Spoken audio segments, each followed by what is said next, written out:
Hello, hello, good evening.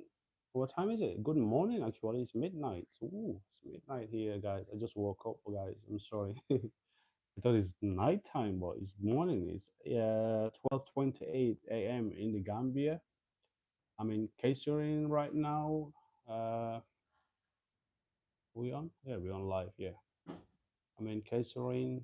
Catering is it was a little village near Gambia, and it's bordered with Bijilo, Kololi, and Sanchaba, and at the same time Sukuta, I think. Yeah. So, guys, just bear with me. I think this is like my second time to be on live YouTube. Welcome. I got two viewers at this moment. So, guys, please share the live to people. So, I'm trying to get the comments. Can't see nothing here at the moment on the screen in front of me. But yeah, it'd be nice just to say hi and tell me where you're watching from. And we'll give you guys a quick update. My day two in the Gambia because we left the UK actually on Tuesday. So Tuesday, which was the 24th in the evening, late evening, around 11 p.m. We head to Manchester Airport. In Manchester, we went to Paris. Uh, Paris, we flew from Paris to the Gambia and we landed in Banjul International Airport. And from Banjul International Airport, I got picked up, and then from there I came to the family compound in Kesuri, which is just behind Inco, and it's like 5 minutes away from the beach. Uh, this is my old room. I had it like probably like last year or something, but yeah, we had it. It was the first night was fun. Uh, It was fun. I didn't sleep. It was a sleepless night. So if you're watching my videos, you will see what I encounter. So I mean, there's one person watching at this moment. So can you just kindly just say hi, maybe in the comments? I'm not sure. Nothing is showing at the moment. So it will be great to know who's watching. And thanks for the likes. Thanks for the thumb up. So we need more likes, guys. Whoever is watching. So I don't know. Actually, it's not like basically. It's not like TikTok, whereby you can see who's watching you and stuff. But yeah, we're learning all the time. So guys, I didn't put any filters. This is just me. This is where I am. My name is actually. So give you guys an introduction. Anyway, my name is Omar. Omar Kamara. Guys, I'm giving my full name actually. All right, you can do a check on me. So my name is Omar Kamara. I'm a Gambian. I'm a Gambian based in the UK. So basically, I left the Gambia and I moved to the UK early 2004. I think I can still remember that, the 24th of September. That's when I moved away from the Gambia to the UK. Uh, and since then, I've been living in the UK. So I've been a resident there and I'm a Gambian British citizen. I will not forget my Gambian heritage. I'm still a Gambian, I'm still an African. So I will never, nobody will take that away from me. That's my identity. I'm an African, basically, not only a Gambian, but an African. So I'm here for the whole African continent or for the whole human race. I'm not here just for the black people or white. I'm here for everybody. As long you live on this earth, you breathe, we share the same oxygen air, and we share love. That's the main thing. We share love. Love is the main thing, you know. So as long we embrace each other, embrace humanity, we respect each other. So I think the world will be one, everything will be spot on. But unfortunately, things doesn't work out like that. But yeah, it's always good to live like peacefully. So basically, my story is I moved away here. How old was I? I was like in my 20s. I won't tell you exactly. So I was in my 20s when I moved to the UK, that which every youth in Africa always want to explore or want to travel to Europe or down the West, with America, UK, Canada, wherever, Germany, you know. But I mean, it's not always like we used to think it is. To be honest, when I moved in the UK for the first 2 weeks, 3 weeks, I had enough. I was just wanted to say, oh damn, what did I put myself into? So I question myself, what did I put myself into? So basically, every house looked the same. Every house looked the same. You know how structures or how buildings are in the UK. So everything looked the same. So I remember my first days going to the town center, in the city center. So the person I was with, they're trying to see whether I can find myself way back. So basically we had the person drive. He drove me around. We had a KFC. KFC was the first thing I had in the UK. All this fast food. KFC is the first food I had, and actually it was nice. You know, it was lovely. But I mean, it's not every like. Okay, let's just go through that anyway first. The food was nice. KFC was nice. I didn't know nothing about KFC apart from seeing it in the movies. So we had KFC. You know, I loved it. Also chicken thigh, wings.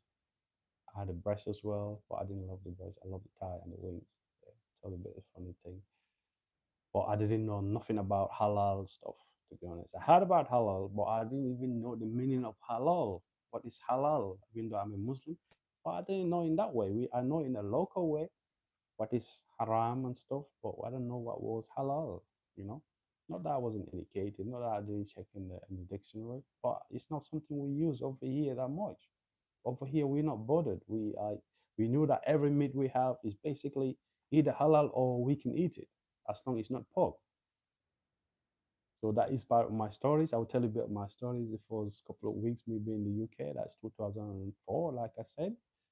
So we went to town. They showed me around, and basically the people I was with drove back home. So they said, "Okay, you go and explore the place. Go and explore the UK. Go and see UK by yourself." So I was wandering around town center, like being a typical African guy, walking around, seeing places, saying, "Oh, nice, damn." And that was winter. September is like winter time. In that moment, it's actually freezing, you know. So we went around, and it get dark that quick, you know, like 4, 5 is dark. Everything is like pitch black dark. So after having a KFC, they left me in the town center in the city. I was like walking around, having a stroll. They say, okay, this is the place you go and get the bus. This is the bus number you need to catch. And they said to me, I think it's bus 12. This is the bus you need to catch. And this is where you got to stop. No problem. I got in the bus. I had a bus ride. There's a big, massive roundabout where I used to live. The first place I moved into the city was called Southampton. It's actually, you know, if you know about Titanic, it's the first place they sailed from. That's where they sailed from before the ship got sink. So it's a very famous place as well, Southampton. Anybody that follow football knows Southampton Football Club as well, the team. So yeah, it's the first city I landed apart from being, you know, because I landed in Gatwick. Then from Gatwick, went straight to Southampton. It's like an hour drive, 45 an hour drive. So basically, through that, going back to the story. So I went on the bus, and the bus, I had a bus ride going back home. And where I stop is a big, massive roundabout, and there's like a pub, a very known pub as well. So I went downhill from the roundabout, going to find a place. Actually, knew like just kind of first week, couple of days, not even a week. So I was like going around the circle, going around the circle. The same place though. I was actually in the spot, in the area, but I couldn't figure out what. I couldn't figure out the actual place, the location, because each place got like a street name, street name, street name, and sometimes you go to a dead end like T road, you can't go anywhere. But actually, the houses all look the same. They all look the same. The only thing you can separate is the street name and the number. That's the only way you can separate. You can know where you are housing or where you're living. So like I was going around the circle, I was going around the circle, and I was going around the circle, till I had enough. It was dark, dark, pitch black. Probably if it's a daytime, if it's like light, I will recognize it. I will know. I will go straight there. Then I rang the people I was with, and they said, "Where you at?" I mean, I told them I just went past that big roundabout. I'm going downhill. I'm right around the neighborhood, but I can't find it. I can't locate the house. And the person was like shouting, screaming at me, and said, this, that, say, welcome to England. This is what you want to come. You come here, so welcome. I was freezing cold. I was a bit pissed off anyway at the end, but yeah. So they have to drive to come and get me. And it was literally like 2 minutes away, 2 minutes away. So basically, that was my first experience. And then after a few weeks, I just had enough. I said, damn, what did I put myself into? Why did I travel over? Just why? Basically, it's not turning back. It's not turning back. So I stayed. We the first day we went into the job center. That's where you go. You get registered like to be in the system. We went to the job center. We fill out forms, and I wanted to go for education. So basically, because I was a little bit over the age to enroll in college, or because and where my visa status as well didn't allow me or doesn't entitle me certain things. It allows me to work, but it doesn't allow me to go. I could enroll to college, but I have to pay for it. I have to pay for it. And the people I stayed with were like in the state benefit. They were like not working. So that doesn't didn't help. So guys, that didn't help. So basically, it didn't help. So what I need to do is register myself. I was waiting for my NI. I went to the agency to look for work. They registered me in the agency. So it basically, after a few weeks, I rang up. Oh God, you hear that? You hear the sound of the mice. It's what I need to deal with over here. I was going to tell you that as well after. For the video, probably I'll try and just keep it for like not too long, maybe half an hour, 30 minutes. So we already gone 12 minutes. So I'll try and keep it not too long. Not to bore you, for now. But we'll do this frequently. If I shoot the video in the daytime, probably if I have an evening time in the evening, we'll do a live as well. So please tell everyone and make sure share. I can't see the comment though. That's another thing. I can't see the comment, so I don't know where. I don't know where what to do. Last time I think I had the comments coming up, popping up, but I think I did it in the laptop. I think I did it in the laptop. But they say whereby I should see the comments. Then I could interact, maybe read your comments anyway or your questions. But for now, we're just learning. You hear them again? You hear the boys, the bad boys that I need to deal with, the mice, aka rats. This is what I need to deal with, guys. So I'm here for now. I've not been to my dad. I've been to my dad once. Probably I just need to do something. I just need to set a trap. I need to set a trap because they were like doing my head in. But actually, I don't know whether I was tired because I went to bed late last early morning. I went to bed late, so and it wasn't too bad. The noise wasn't bad anyway. Actually, the only thing that was pissing me off is when I can't leave food outside. They will just come. I had a banana over there upstairs up my fridge. Banana was almost finished. Actually, no, the banana was on the puffer here. Banana. Let me just show you. Let me turn the camera. The banana was. I left the banana here in the puffer, where the laptop is at the moment. That's where I left the banana. And when I came, they kind of finished it all. There was about four in there. So basically, they just went for the two. They ate all the two. So I've only got left with whatever. So, but I threw it away. So I didn't want to eat it or anything, just in case.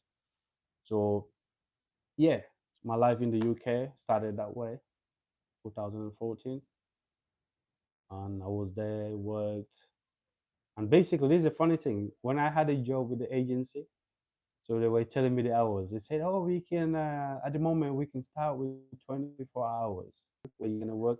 Basically, that was a printing job. I would have first had. It was a printing job with this agency. The agency kind of would send you with to this employee company from this company to another. It depends.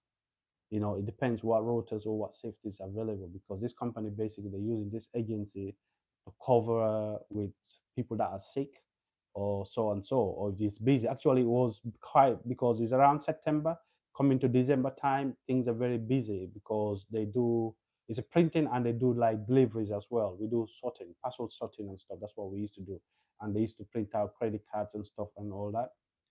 So basically, that's where I started my job, my first job actually. I could remember, and I wasn't driving then. I wasn't driving, so I was either getting dropped off. I was getting dropped off and getting picked up. That's what was going on. I was getting dropped off and getting picked up. The person that used to be like, drop me, pick me up. That person goes to bingo, and sometimes damn, I have to wait. Sometimes I have to have a ride with friends that are made in the company. So basically, funny thing is when the agency rang me, told me, "Oh, we got a shift for you." I said, "Yeah, damn, yeah, good, great." And I said, "How many hours?" They said, "Well, it's 24 hours for now. And then as time goes on, maybe you can get up to 40 to 50 or 60 or have some overtime. That's up to you." I said, "That's fine. That's great." I said, "Actually, I can do the 24 hours in a day." I didn't know. I said, "No problem. I can do the 24 hours. It's fine. I can do it." I said, "No, no, no." They said to me, "No, it doesn't work like that." I said, "Really?" I said, "Oh, okay." I didn't tell them. I'm just new in the country. So basically, 24 hours to do it in one day. That's what I was saying. I said, I can do it one day. I can do it, it's fine. I can do what, like 1 day or 2 days, 12 hours, 2 hours. I said, no, no, no, it's got to be a shift, like rota. I said, oh, okay. And I did like what, how did it split? Was it 12, 6 hours or 8 hours, something like that, up to 24 hours for the week. And then things gradually got built up.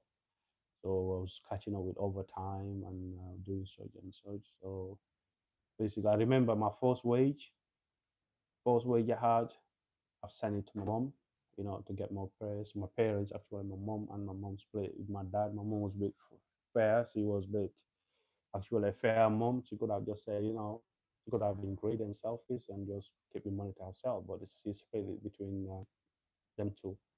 So, like, to have some blessings, to have some prayers. That's what we believe, especially us Fullers.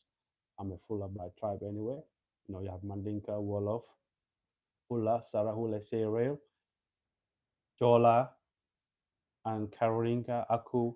So up to 7, 8 tribes, or even more now, because we have a lot of the population is just rising. So basically, I sent my first way to my mom, and my mom and dad they both made prayers for me, and just that's how we do it traditionally. So that's how we started. But then since then I was in the UK now after nearly 20 years, nearly 20, say what, 2004 to 2023. Well, how many years is that? Let's do the maths now, guys. Is it nearly 19 years, 19, 20 years? Yeah? No, 19 years, maybe, yeah. 19 years, I would say. So, yeah. So now I think I had enough, to be honest. So, I was here around July time. That's the rainy season. I was here in July till about October. I think I left back to the UK from Africa to the UK 26 or 27 October. And here I am again. October, November, December, January. So like 3 months, I'm back again. After 3 months, I'm back again. I'm back again. I wanna move back to Africa. I wanna come back and settle and do my own things. Keep away from the stress, the cold, depression, anxiety, because you're panicking. You're there, but you got worries like the energy bills, everything is sky high rockets, everything's gone up, everything, is expensive to live in the UK now. I'm sure in America or other places are all the same. Well, I just thought like I'll come back home and may probably stay, but I don't know for now. But for now, I'm here. And actually, it was a return ticket 3 months, but then Air France sent me an email and said my return flight is supposed to be the 24th of April or 27th of April because I want to go after the Eid. After Ramadan is finished, after the Eid, then I could go back to the UK. That was the actual plan, but I had an email. There's a cancellation of my flight. I need to find my own way. They have to refund me. So So now I'm here. So I don't know. Probably I might stay for 4 months, 5 months, 6 months. Who knows? Or stay forever. Who knows? But no, I can't stay forever right now because I've not sorted all my stuff in the UK. I've sorted few things, but not everything. So if I decide I'm gonna move permanently, or maybe come back and stay for 6 months, a couple of months, and go back because I'm still registered over there. Because the health facilities are not hundred, they're not great here. It's not great. So basically, I need to keep my addresses in the UK and my GP just in case I need some medical attention. Then I got away over there. So yeah. So basically, if you don't know, I'm a Gambian British citizen. I'm a British citizen at the same time as still Gambian. So I kept both passports so I can travel freely. Apart from my passport in the Gambia is expired, it needs renewing, which shouldn't be a problem. I need to sort that out actually, and I need to sort out my birth certificate because they got a new birth certificate now in the Gambia. So I need to keep all my Gambian citizenship. Doing that is to keep all my paperwork, my passport, my identity card, even the Gambian driving license, because I don't want to show like a foreign driving license here in the Gambia. Sometimes it's like a bait for the police officers. I'm sorry to say, not all police officers, guys. Okay, there's some nice positive officers, and actually, my this flight back in the Gambia in the airport has no trouble. They haven't pulled me on the side, so thanks to the airport staffs this time, and I haven't lost anything. And the most luck, I was this is the most luckiest journey after 20 nearly 20 years, because usually when I come to the airport, I get bothered all the time. I used to have that panic. I used to have that stress before I get out of the airport. I get stressed because all the time I was sick of it. Like every time I come, I get pulled. They put like a big X on my bloody suitcase, and they have to take me on the side of the room and look through all my stuff. But this time I was lucky. The first thing I know I was lucky is I met one of my friend's wives. She's an immigration officer. Big shout out to her. She really did a good job for me. So I won't mention her name unless if she wants me the next time. She's a great immigration officer. And actually, she was lovely before even we knew each other, because how she knew like how we knew like she knew me is when she asked me like where you staying, and I told her catering, and we started chatting and said to me, oh, I said to her where you live in catering. She told me the location, and I asked her like, I mean, who you married to? And she told me the name. I said, that's my guy, that's my friend. So I mean, luckily everything went smooth. But before that, she was friendly. She was super friendly because I requested for something because I'm staying over like 3 months. I requested for something, and then obviously I have to. You get like you get the 30 days, the first 30 days visa, you know, entry free, and after that you have to go to the police or immigration for them to extend it for you or give you some, stamp. But luckily she sorted something out, and before that I got something sorted, and without paying a penny, without a penny.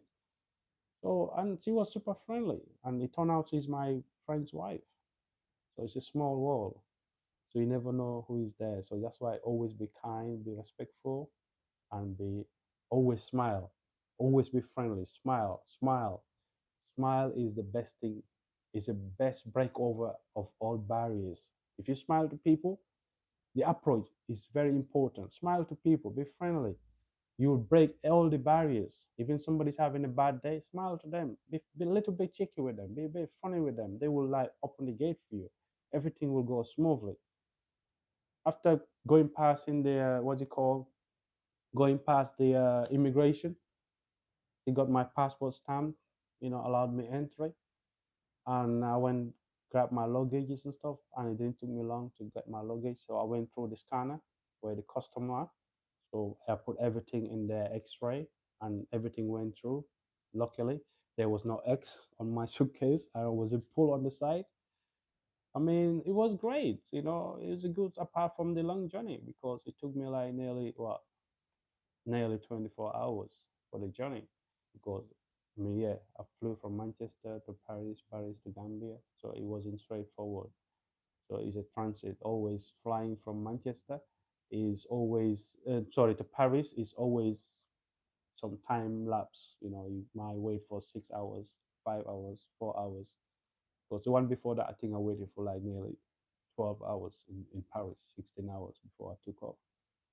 So it was, my this journey was a smooth journey. It was everything went smooth, everything went smooth. So everything went great, apart from being tired. So I just woke up. I was sleeping almost since when I came back from the whole thing we do. Like Fridays, we go to the mosque and pray, and from there